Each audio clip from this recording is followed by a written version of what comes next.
Listen, Jay. I don't walk, I know be small. See my foot, up, down, around town. See my boots, my foot, them the what in it, junk shoes. Like Banso man, I the fight for my hood. Tara, them the gossip, holla holla. No time for dirty fight, man, bala bala. Also hard nigga, I the waka waka. Go slow, jaga jaga. Et un petit moment, c'est un plaisir d'être avec vous ce soir, les cocos et les cocottes. Bonsoir et merci pour votre extrême fidélité qui va grandissante. Vous qui nous recevez de Cotonou, de Bamako, de Lomé ou encore de Ouagadougou, recevez notre bonsoir. Les cocos et les cocottes, voici un samedi pas comme les autres sur les antennes d'ABK Télévision dans l'émission Sadikwa. Regardez ce beau paysage, le Cameroun est un beau pays et je vous assure, pour arriver à ce niveau-ci, j'ai souffert. Hein? Je tremblais, je disais non, j'avance plus parce que c'est le 6e niveau du château ou encore du palais d'un homme qu'on ne présente plus au Cameroun, Monsieur Hervé Emmanuel Com. C'est magnifique, n'est-ce pas? Et c'est grâce à Lionel Boris Oum qui se cache derrière la caméra. Et oui, Sadikwa commence avec le sommaire. Le sommaire, people, c'est maintenant et c'est tout de suite. Et maintenant, je m'invente. Hein. Maintenant, je peux me vanter parce que j'ai plus peur. J'ai plus peur. Et puis, le vent est pur. Le vent est pur. Je vous laisse prendre le sommaire et on se retrouve juste derrière. Pendant ce temps, je profite du vent. À tout de suite.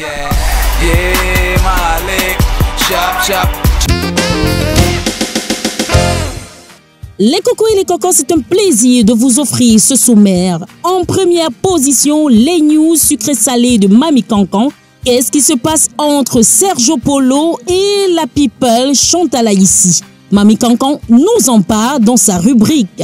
Les cocos et les cocottes, en deuxième partie, nous allons parler d'actualité avec le people Hervé Emmanuel Com qu'on ne présente plus. Ça dit quoi? C'est juste une histoire de people.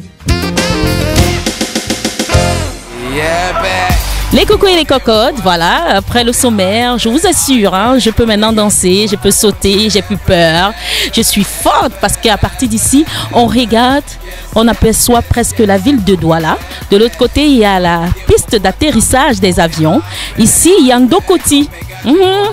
On rappelle que Ndokoti, c'est le plus grand carrefour de l'Afrique centrale. Hein. Et oui, Ndokoti. Et de l'autre côté, nous avons le château d'eau de Deido. Et là-bas, nous avons la grosse antenne de Camtel. Oui, sans publicité, je veux pas que Louise Amel me suive. Et ici, voilà, donc il y a la cité universitaire là-bas. C'est magnifique, le paysage est beau, l'air est pur.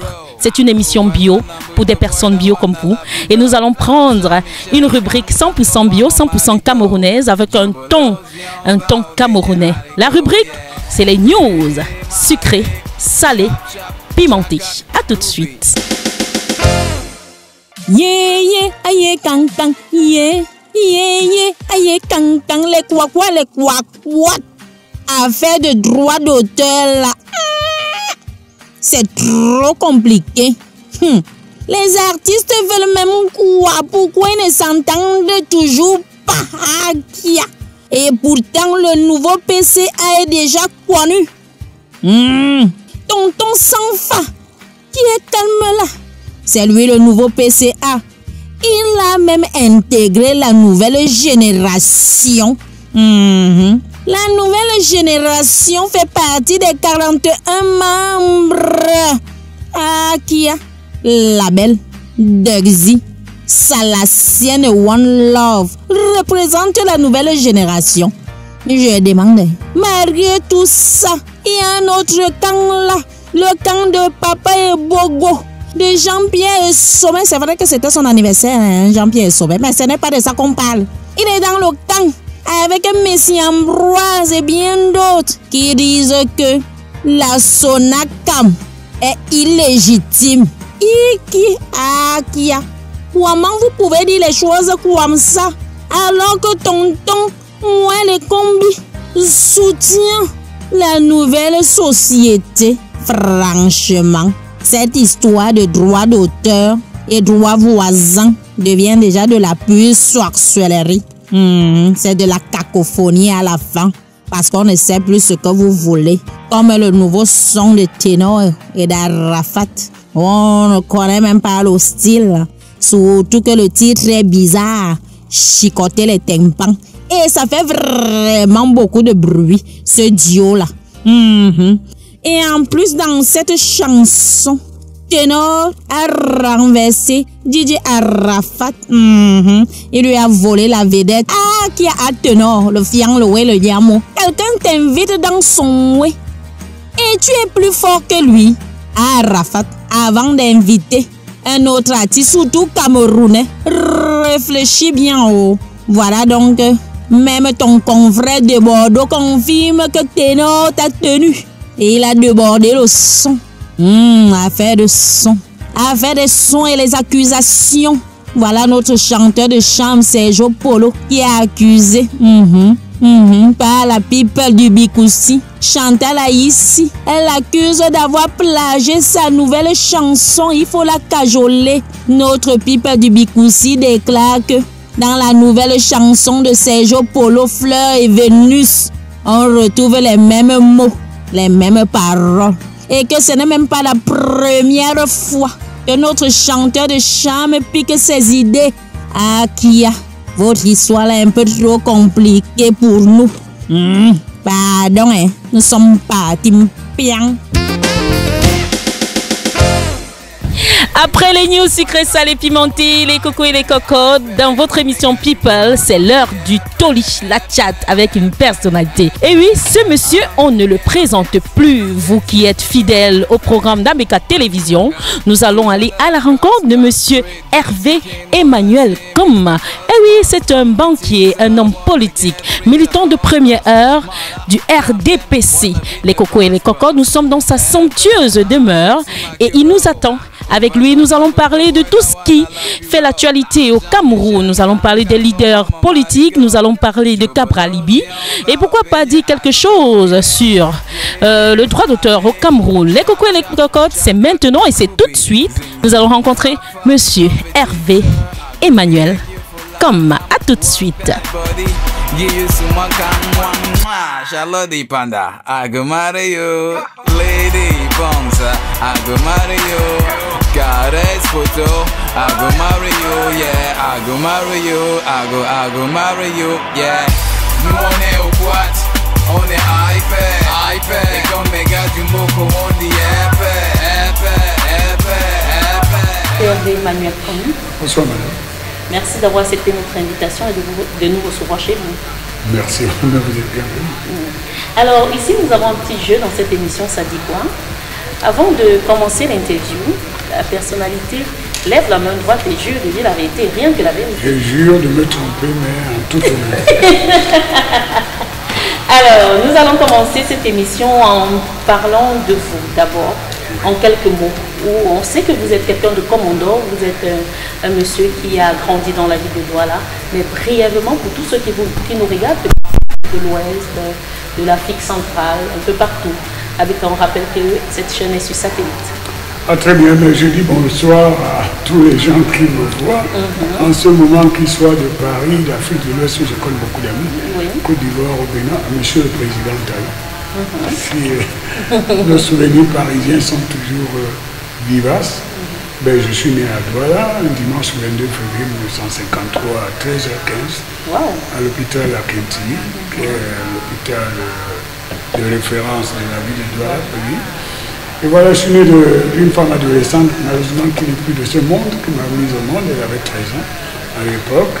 C'est une jeune femme adolescente, et d'un jeune homme qui avait 17 ans, qui n'est plus aussi de ce monde, mais qui a joué un rôle dans les événements politiques, puisque c'était un activiste nationaliste pour les événements. Il suivait ses plus aînés, plus âgés, le Ben Mouniambé et les autres. Je suis né dans cette famille et à un endroit qui est comparable à Masada pour les Égyptes, Commode. Oui.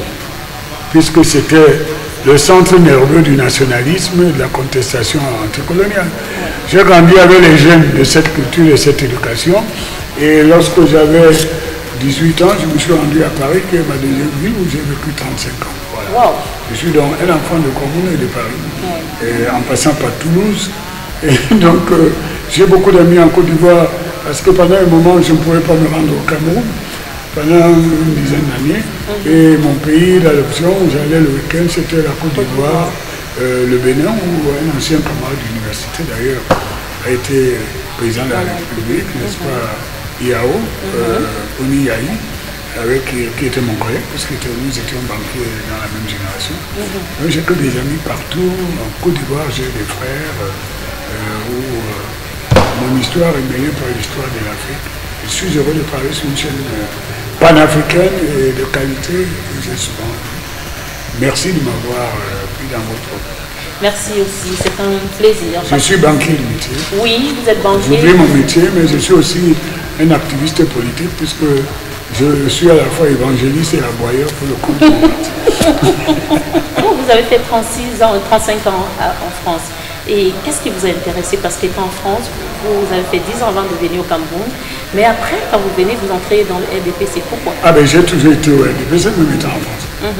J'étais un militant de l'UNC, puisque si vous faites le décompte de mon âge, certains n'aiment pas cet exercice, mais moi je suis heureux parce que Dieu a fait que je ne suis pas encore en état de dégradation physique avancée. Je peux me présenter. Je ne veux pas passer pour adolescent, j'ai 64 ans. Ouais, et donc j'ai milité à l'UNC avec mes stigmates de l'UPC, puisque je porte les jeunes. Et naturellement, quand l'UNC s'est transformé à l'UPC, j'ai continué. Donc je suis un militant naturel, même comme on me classe.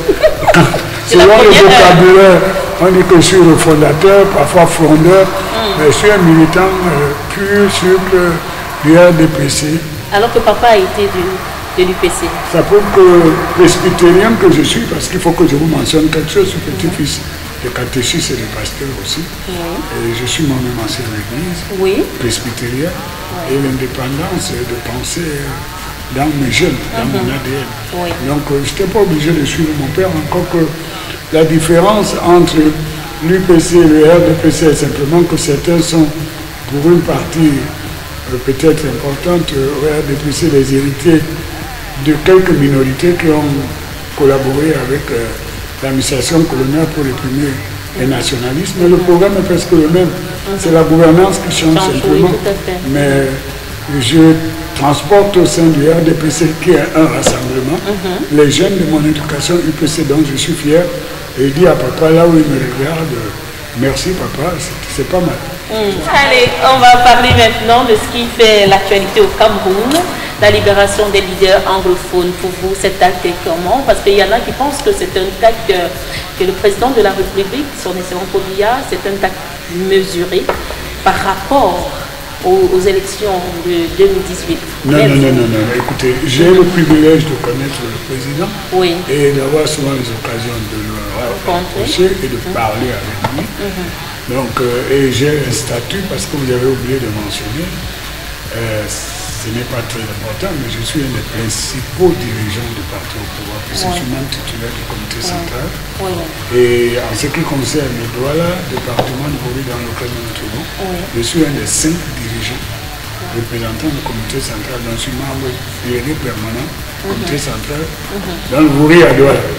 Non, c'est un acte de gouvernement, un acte présidentiel qui ne viole pas la Constitution. Parce que le président a le pouvoir de gracier, de faire cesser les poursuites, et qui rentre dans la droite ligne d'une politique permanente d'apaisement, d'unité nationale.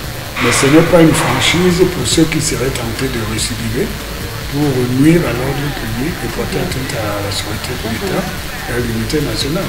Donc chacun interprète, j'entends les aboyeurs, quelques perroquets qui sont dans une sécheresse intellectuelle et qui ont essayé de présenter cela comme un affaiblissement ou une acte de faiblesse.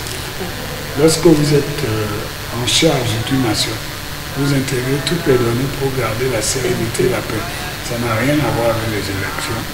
Et c'est un prix à payer pour que ceux qui ont voulu prendre en otage la jeunesse, laisse cette jeunesse aller à l'école, s'ils ont compris. Pour ceux qui sont tentés de poser des actes qui portent atteinte à notre unité, à notre souveraineté internationalement reconnue, en brûlant nos drapeaux, en en agressant nos ambassades et tous les collaborateurs de l'État du Cameroun, de comprendre qu'il n'y aura pas de quartier après. Nous prenons à témoin l'opinion nationale et internationale de montrer la mansuétude du président est un acte que seul peut poser des hommes forts. Il y a derrière lui le soutien de la quasi-totalité des Camerounais. Donc tout le reste, c'est, vous savez, il y a une chanson extraordinaire au Cameroun, d'ailleurs écrite par des jeunes à Boya, qui est devenu un centre de création artistique incroyable. Tout ce qui veut s'appelle l'oiseau, tout ce qui veut s'appelle l'oiseau. Vous écoutez ce genre de chansons. Alors vous voulez dire tout ça, c'est du pipeau. Ça compense mes enfants, comme je vis pratiquement seul ici, j'ai une nombreuse famille. Oui. Les plus jeunes sont tous à l'entrée de l'université jeunes, mais quand ils ne sont pas là, il faut bien que je compense. Je n'ai pas de piaillerie, donc j'écoute les œuvres artistiques et qui compensent l'absence de mes plus jeunes enfants, sauf quand je parle au téléphone. Alors, moi qui suis un acteur de certains médias comme Radio Balafon, d'accord, donc j'écoute aussi ce qui se dit. J'écoute la musique. Et il y en a qui est de très mauvais goût, par exemple, tout ce qui est en dessous de la ceinture, le piment dans la sauce. Mais je trouve extraordinaire, par exemple, une dernière œuvre qui quelqu'un, un artiste que je connais, demande aux gens, on vous a laissé... on vous a pas laissé le cinéma, vous venez nous suivre même le temps. C'est instructif, vous voyez? C'est instructif. Ça montre à la fois où est-ce qu'il peut y avoir une fracture sociale, où la société peut se casser, si le discours, il n'y a pas de passerelle, pour comprendre le discours des jeunes ou de certains milieux sociaux qui se croient délaissés, qui sont largués. C'est là que rentrent les démagogues et les populistes pour malmener le sentiment d'appartenance et d'unité nationale. Et maintenant, si on parlait un mot sur la situation des droits d'auteur, à qui la faute? L'État, les chanteurs, les artistes? Hier, j'ai passé la matinée avec Narcisse Molekoum, mon frère, mon ami, un jeune frère. C'était un garçon talentueux. Et il veut faire beaucoup pour laisser sa marque à la culture dont il est très attaché. Ce n'est pas de lui que viendra le problème. Je crois qu'il y a dans ce que vous appelez la responsabilité un peu de tout. Beaucoup des artistes, dont certains ont souvent l'intelligence dans les chaussettes et sous le caleçon plutôt que dans le cerveau, et qui eux-mêmes détruisent toute œuvre qu'on essaie de mettre en place pour venir en soutien à la création. Il y a un peu aussi la démission de l'État parce que lorsque l'État accepte pas des concessions par rapport à la complaisance, il cautionne le désordre. Ce qui s'est passé avec la CMC et le passage à la SOCAM fait partie de cela. L'État est responsable. Dans un État de droit, une république comme la nôtre, personne ne peut s'affranchir du respect des décisions de justice. C'est ce même ministre. C'est totalement inacceptable. C'est tout. Maintenant, certains veulent être les ministres de la guitare, d'autres les ministres du Makossa, et tout cela. Donc c'est la culture est au-delà de tout cela. Je voudrais voir un projet culturel d'un ministre de la culture, de l'administration de la culture, qui nous parle des bibliothèques, du théâtre, du cinéma, avec l'infrastructure, l'économie du cinéma. Il n'y a pas de salle de cinéma. Voilà un type qui a les trains, les bateaux. Voilà, il vient nous mettre une salle de cinéma à la gare. C'est pour empêcher ceux qui ont vu le drame des Eka de voir le film des Eka. Bon, vous voyez, tout ça, ça fait déjà. Il est temps qu'on fasse cesser ce trouble à l'ordre public et que ce secteur aille de l'avant. Quand vous regardez Kapralidi, qu'est-ce que vous pensez de lui? Un garçon intelligent, brillant, courageux, naïf. Pourquoi naïf? Je vais y revenir. Naïf et honnête. Naïf parce que je pense que Kapralidi confond les enseignements de notre objectif presbytérien d'un paradis sur terre avec la réalité.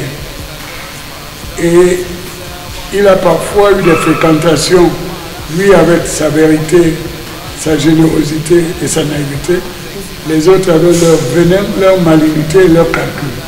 C'est comme ça que les gens du MRC qui ont cru un moment recruté avaient porté en disant qu'il était le meilleur prédicateur de leur paroisse, et maintenant il le traite d'aboyeur.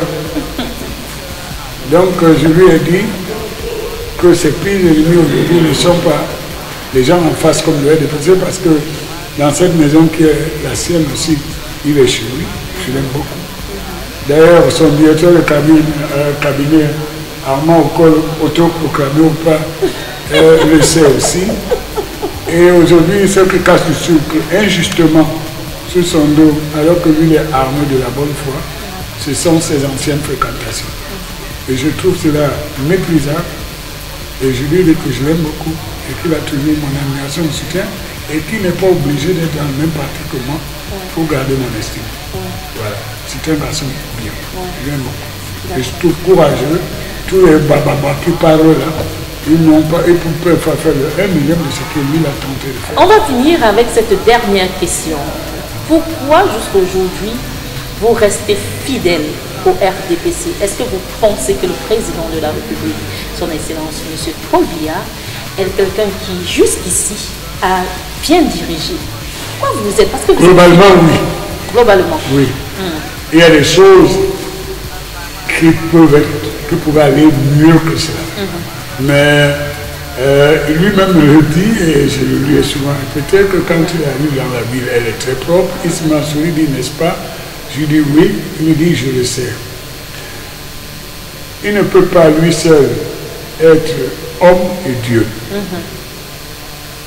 Nous confions notre destin à un homme pour montrer la voie.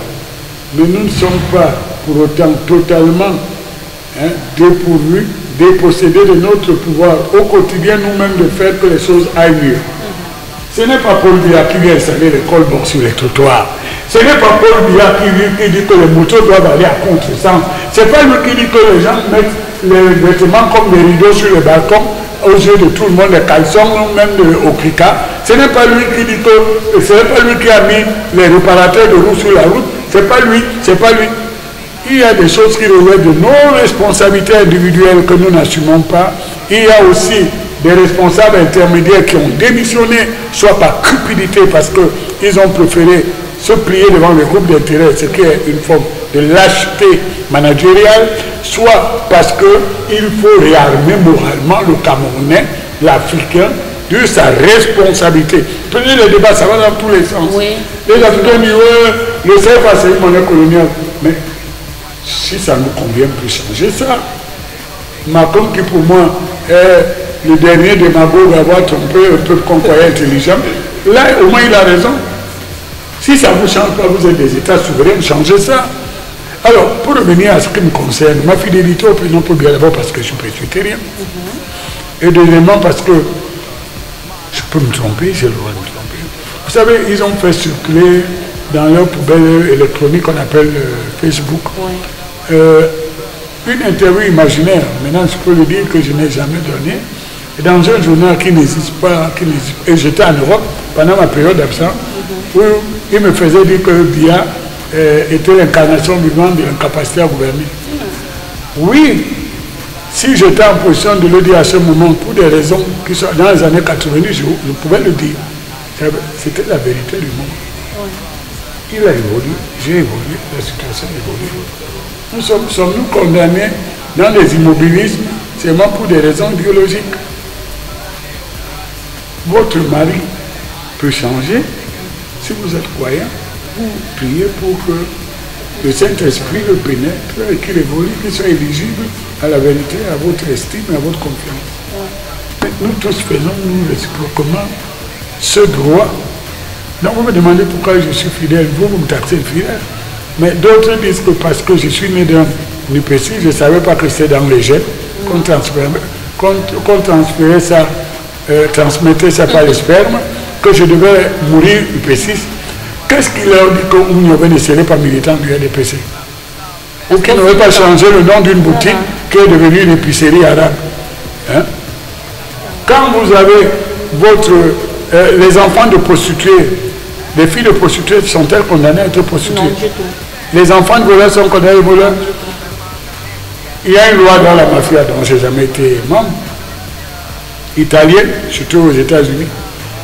Les chefs de la mafia italienne ne mettent jamais leurs membres de famille, surtout leurs enfants, dans leurs affaires. Parce qu'ils souhaitent qu'eux, surtout, ne soient pas des criminels qu'eux ils ont été. C'est comme ça que vous avez eu les Como, le gouverneur de New York, et tout ça qui sont des descendants de chefs de gang. Nous qui croyons donc au salut et à la rédemption, nous disons que c'est la base de la tolérance en politique.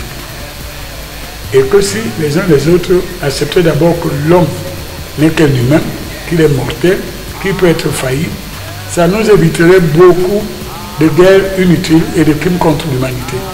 Moi, je suis fidèle à Paul Biya parce que dans mon cerveau qui n'est que humain, je vous supplie, c'est pour moi le choix le moins dangereux pour ce Cameroun compliqué pour sa gouvernance avec ses 375 ethnies. Ceux qui ont une autre vérité, je les respecte, mais qu'ils ne me tuent pas parce que je ne crois pas à la vérité. Je vous dis infiniment merci. Comment avez-vous trouvé l'entretien? C'était convivial? Très courte, parce qu'intéressant. Moi, quand je m'ennuie, si ça dure une seconde, c'est l'éternité. Je n'aime pas cohabiter avec la bêtise. Les cocos et les cocottes, on espère que vous avez passé un agréable moment. 26 minutes, ça court. Vous me cherchez certainement. Je suis là. C'est un samedi détendu sur les antennes d'ABK Télévision. Nous espérons que vous avez passé un agréable moment en notre compagnie. Nous voulons dire merci à monsieur Hervé Emmanuel Com qui nous a prêté de son temps et puis il nous a fait visiter son château, son chalet. Appelez ça comme vous voulez. C'est une très belle demeure et nous espérons que l'entretien qui était très enrichissant, très intéressant, vous a plu à la maison parce que nous travaillons pour vous. N'oubliez pas, ABK Télévision, c'est le meilleur de la télé. Voilà, c'est ici que s'achève cet entretien, cette émission. Oh là là, que ça court 26 minutes.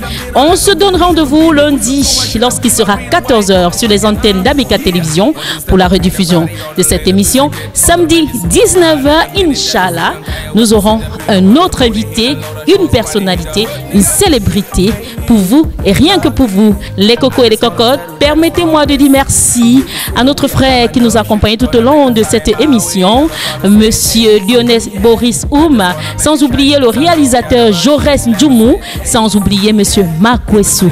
Allez, je vous aime. Au revoir. Amusez-vous bien et n'oubliez pas, les programmes continuent sur le meilleur de la télé. Au revoir. Motivation, baby, motivation. Sexy to the top. This pan I wanna know. Big on the body. Bad girls on the floor. Got my swag, got my money. The bubble cup, you got me once, you got me twice.